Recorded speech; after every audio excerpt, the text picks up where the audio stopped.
Olá, começa agora mais uma edição do Jornal Panorama. Aqui você fica por dentro do que acontece no Parlamento Estadual. E nesta edição você vai ver em destaque: mesa diretora eleita para biênio 2021-2023 renuncia.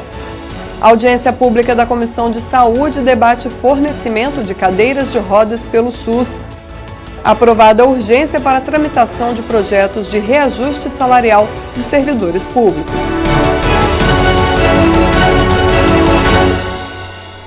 A mesa diretora eleita na última quarta-feira para comandar a Assembleia Legislativa no período de fevereiro de 2021 a fevereiro de 2023 renunciou no início da tarde desta quarta-feira. A mesa é composta pelo presidente, por 2 vice-presidentes e por 4 secretários.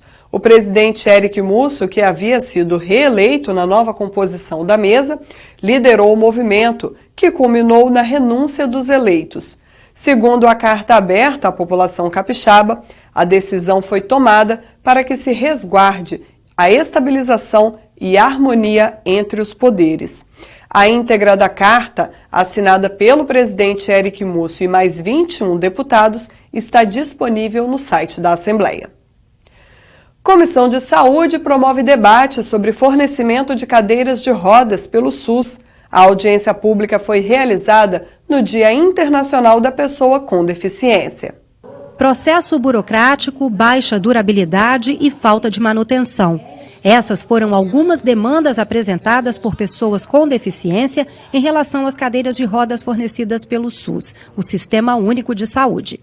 O tema foi debatido pela comissão que trata do assunto na Casa em uma audiência pública realizada nesta terça-feira, 3 de dezembro, Dia Internacional da Pessoa com Deficiência. A primeira dificuldade que o cadeirante que precisa da cadeira motorizada tem é justamente a gente precisar de médicos qualificados para nos dar esse laudo, que é um pedido médico, que vai para o CREFS e o CREFS vai fazer uma análise para saber se eu estou habilitado a andar nessa cadeira, para possuir essa cadeira ou não. Ou seja, é umas coisas assim que, por exemplo, nem sempre os municípios têm esses médicos qualificados para nos dar esse pedido. Então, igual eu fiz um pedido de um médico, de um neuro infantil, que tem todo um respaldo clínico, que me diagnosticou e me deu um laudo, e eu fui no CREFS e o CREFS rejeitou. Geralmente o CREFS ele dá a cadeira, mas não existe nenhum amparato à questão da manutenção. E nem tem oficinas para que nós venhamos ter essa segurança de uma cadeira deu algum problema, tem uma oficina especializada, não existe. Também em pauta a acessibilidade geral das cidades para pessoas com deficiência. Não temos calçadas cidadãs, não temos rampas adequadas, ônibus. Algumas cidades têm, por exemplo, Guarapari hoje, a única coisa boa que o guarapariense não pode reclamar, a não ser quando tem um cadeirante, quer dizer, você tem que ficar esperando o próximo ônibus, mas são ônibus adaptados. Guarapari é um dos poucos municípios do estado que tem ônibus adaptados, todos eles. Mas na questão de locomoção, se não tivesse o transporte da Lorezuti, os cadeirantes ficariam à mercê de suas casas, porque não tem não tem mão na roda e táxi com carros adaptados para cadeirantes. A audiência contou com a presença de dirigentes do CREFS, Centro de Reabilitação Física do Espírito Santo, unidade do governo estadual responsável pelo processo de aquisição das cadeiras junto ao Ministério da Saúde.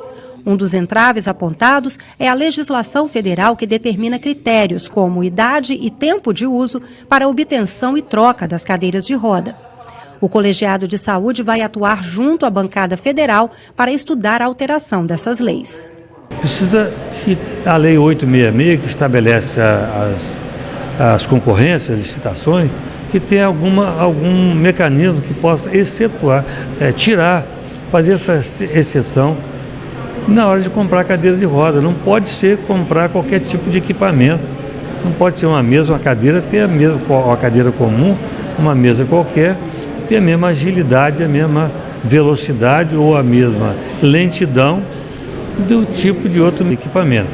Então nós precisamos também agilizar isso com o governo, com os deputados federais, com os senadores, no sentido de modificar a lei ou fazer alguma emenda, criar algum mecanismo para agilizar essa licitação, no sentido da aquisição mais rápida para os usuários de cadeira de roda. O deputado Dr. Hércules também foi autor de uma indicação para que o governo crie a delegacia especializada em crimes contra as pessoas com deficiência. O parlamentar comentou a iniciativa. O abuso que é feito de pessoas cadeirantes, pessoas com deficiência é muito grande. E as pessoas têm muita dificuldade de, até numa delegacia comum, fazer uma queixa dos maus tratos, desrespeito que eles são tratados. Então ontem nós tivemos uma audiência e nós tivemos essa ideia de apresentar essa indicação ao governo no sentido de criar uma delegacia especializada para os crimes contra as pessoas com deficiência, especialmente as pessoas com usuários de cadeira de roda. Então eu tenho certeza que o governador Renato Casagrande, com a sua sensibilidade, ele fará a criação dessa delegacia. Projetos que concedem reajuste salarial para servidores do Ministério Público e Poder Legislativo vão tramitar em regime de urgência.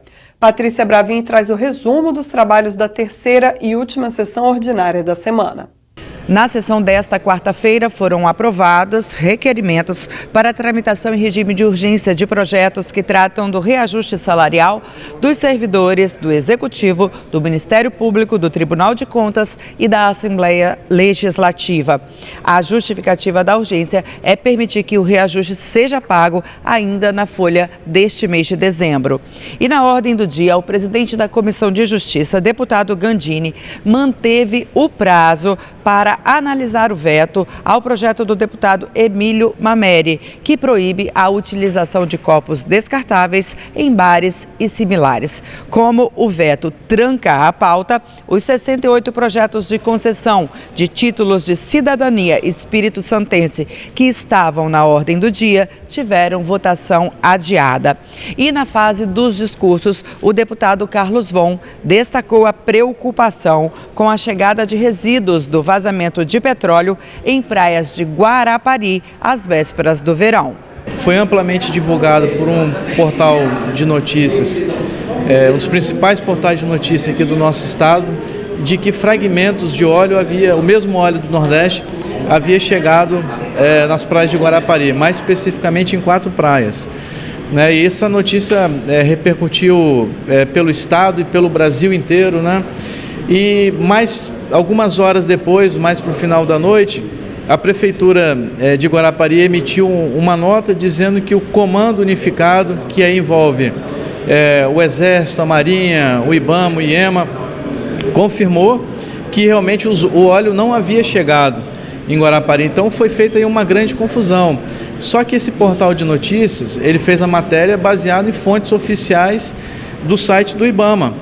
E depois eu fui investigar e, de fato, as 4 praias de Guarapari constam no site do IBAMA. Então ficou uma grande confusão, a população de Guarapari e os turistas estão realmente querendo saber a verdade em relação a isso. Mas o que eu digo é o seguinte, mesmo que tenha chegado algum fragmento de óleo na cidade de Guarapari, a quantidade é mínima, incapaz de prejudicar a saúde marinha e a saúde humana, Então, assim, os turistas, a população capixaba pode ficar totalmente despreocupado, mas eu acho importante a gente estabelecer a verdade e saber realmente o que está acontecendo. Convocados para a CPI da sonegação, representantes da Fundação Renova e das mineradoras Samarco, Vale e BHP Billiton, mais uma vez não compareceram aos trabalhos.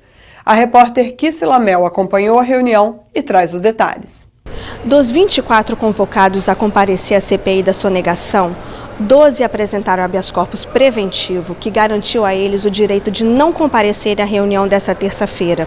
Dentre eles, os representantes da Fundação Renova e os presidentes das mineradoras Vale, Samarco e BHP Billiton. Dos 12 representantes da Fundação Renova, 2 estiveram presentes, mas não foram ouvidos por conta do habeas corpus. O colegiado decidiu marcar a próxima reunião no dia 18 e a expectativa é que os representantes prestem depoimentos sobre uma possível indenização seletiva e a falta do pagamento das indenizações às vítimas do rompimento da barragem de Mariana ocorrido em 2015. Comissão de Justiça mantém parecer pela inconstitucionalidade a projeto que cria selo anticorrupção para empresas do Estado. Entre as matérias declaradas constitucionais pela Comissão de Justiça está o projeto de lei que institui o Dia Estadual do Bombeiro Militar. A iniciativa é do deputado Adilson Espíndola. Também foi aprovada a constitucionalidade do projeto do deputado Capitão Assunção, que tipifica novas formas de maus tratos aos animais. O colegiado ainda manteve os pareceres contrários à tramitação de 7 matérias emitidos pela presidência da Assembleia.